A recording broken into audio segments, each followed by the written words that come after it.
Hello, our V family. I'd like to welcome you once again to episode 6 of this monthly program, which we call In the Zone. We have no less than our very good friend, my very good friend, our mentor, the V founder himself, Dato Shri Vijay Eswaran. Hello, Dato. How are Dato you? Shri, I'd like to ask you a question. This has to do with learning, okay? As we know, many of our trainers, the V partners, AVPs and all, we always talk about emptying our cups. Yeah. Yet we also know that there are people who empty their cups faster than others. There are people who fill their cups faster than others. I'd like to ask you, Dato Shri, how do you make sure that our IRs, our friends keep on learning by keeping their cups empty? Emptying the cup, actually, I mean, if is something that I have discussed in detail in my last book, 2 Minutes from the Abyss. And for those of you who have a copy of it, you could actually revert to it and see what and how far I've gone into the subject. It is a process, because emptying the cup is not something that one can do instantly. We carry so much luggage in our minds, and that this baggage, this excess baggage actually weighs us down. It slows down our thinking processes. It creates a tint, if you like, when we look at reality, when we look at what things are. Because we base everything on our experiences in life, so to speak. And when we talk about emptying the cup, what's in the cup is actually our past experiences. The problem about that is that the past experiences, when we look back about it, tends to be through tinted lens. So it's not a very good way of essentially looking back on the past, nor should it be allowed to taint our future, because our past mistakes is exactly what we keep repeating. If we do new mistakes, that's brilliant. The objective is actually to make new mistakes, not to avoid mistakes, but to make new mistakes. In order to make new mistakes, you got to get rid of all the garbage that's already in the system, in us. Okay. So our tendency is to be caught in a cycle and keep repeating our mistake one after another, and therein is the problem.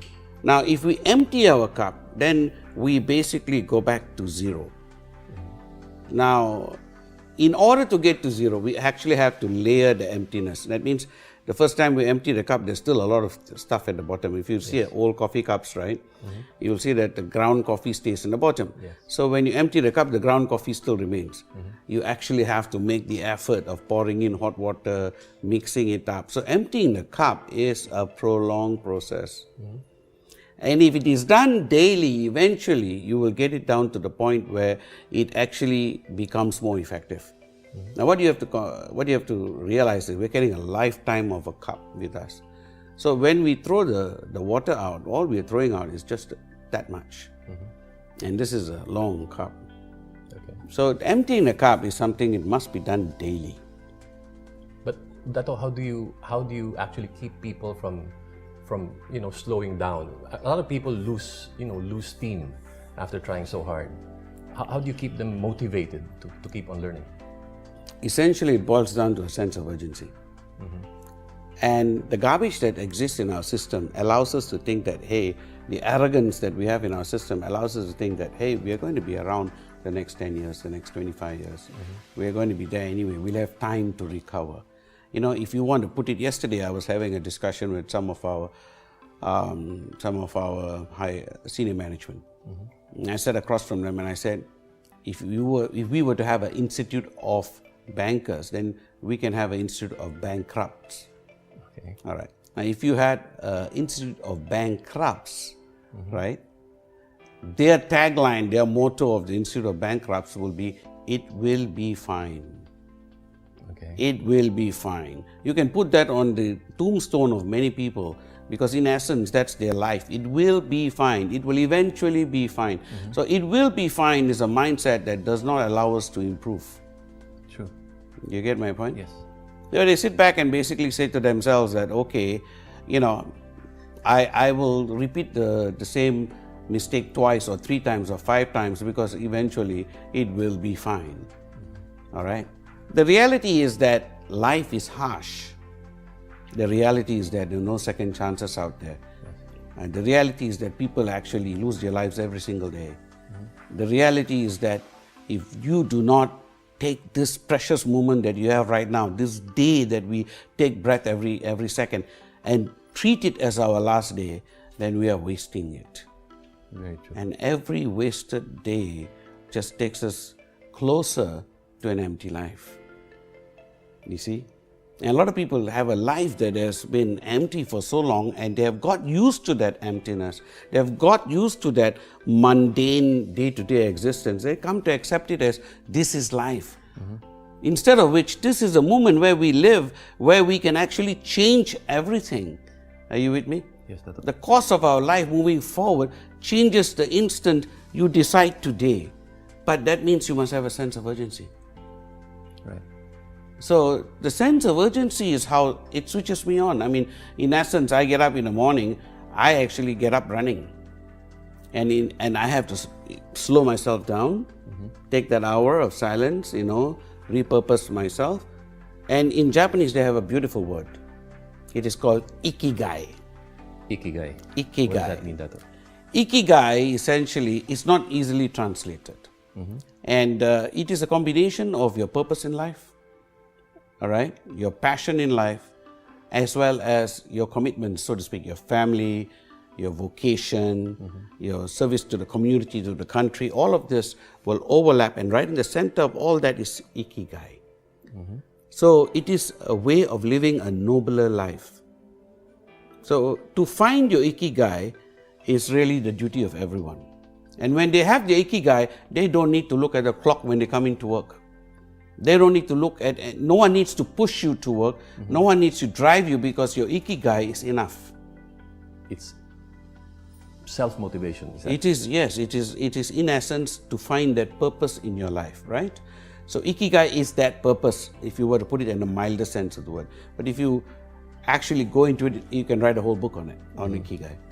Now, once you find your purpose, then the next step is giri, also another Japanese word. Okay. It is attitude, in a sense. It is that energy that resonates from you when you walk into the room. A person has giri when he walks into a room because he has found his ikigai. Okay. Do you get my point? Yes, that's so when a samurai goes into battle, so to speak, it is his giri that he sends forward into the battle. So when they actually have this movement, it's called a shadow dancing, in a sense. They call it shadow dancing. Is when they actually move around each other. Two samurai fighters move around each other. They are sending their giri out. Both of them sending their giri out to each other. And by watching the move of a samurai fighter, the other guy sometimes looks at his opponent and sees his movement and sees how fast, and they actually go through these movements to prevent battle. Okay. Right? Because they go through it so fast with such blinding speed, this guy says, hey, wait a minute, that I cannot achieve. So he gets a chance at that moment to back out from certain death. So both put their giri forward, They put their giri forward in terms of the stance, the cry, all right? They give out the war cry, the movements, all of this is their giri. Now, in real life, we have our giris in front of us. Once we find our true ikigai, then the giri becomes real. Without ikigai, what we have in front of us tends to be empty. And usually there's just arrogance. And arrogance is like a paper towel, it just tear away. Okay. Dr. Sri, we have barely 3 weeks left before we have our second very big event this year. I'm referring to VCon UAE, which we will be conducting at the Hamdan Stadium in Dubai. Dato', a lot of people still do not know what VCon truly is. Perhaps could I ask you what VCon is to you? First of all, let's talk about our VCon today, Yes, Dato'. the one that's coming up. Yes. This is a very unique VCon.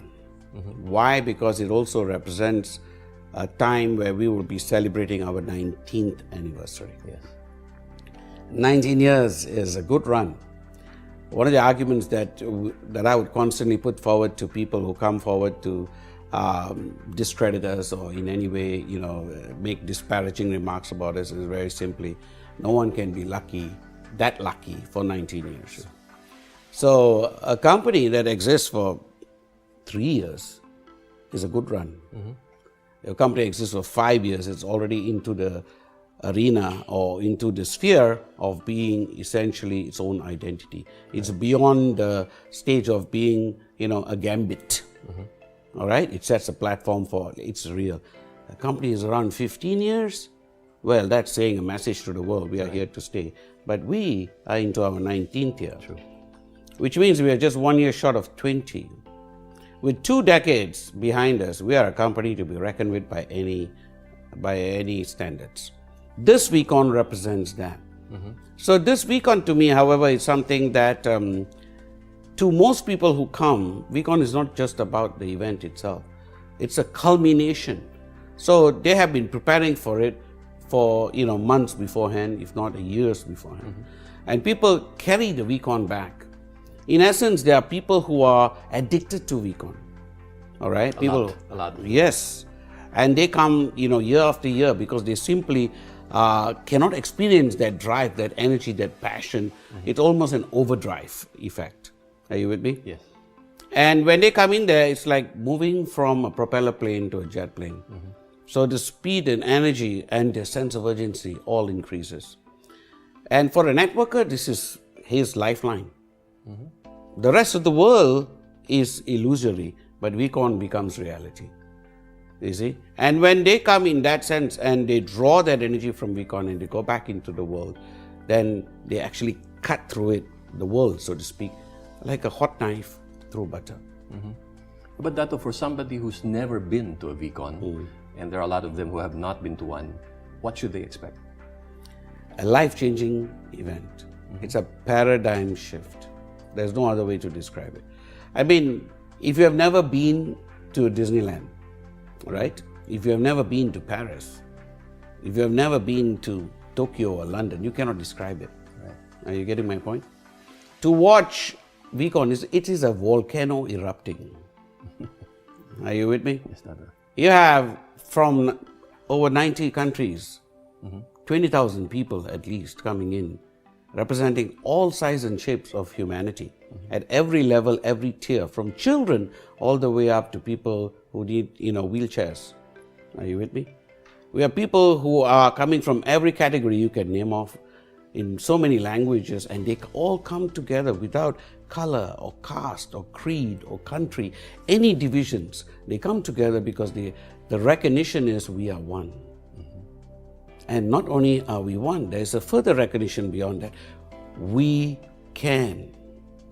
We can is a very important attitude.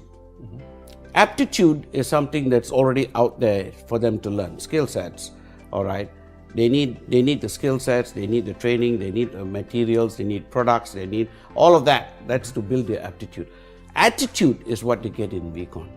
And when they have aptitude and they have attitude, then they have altitude. Okay.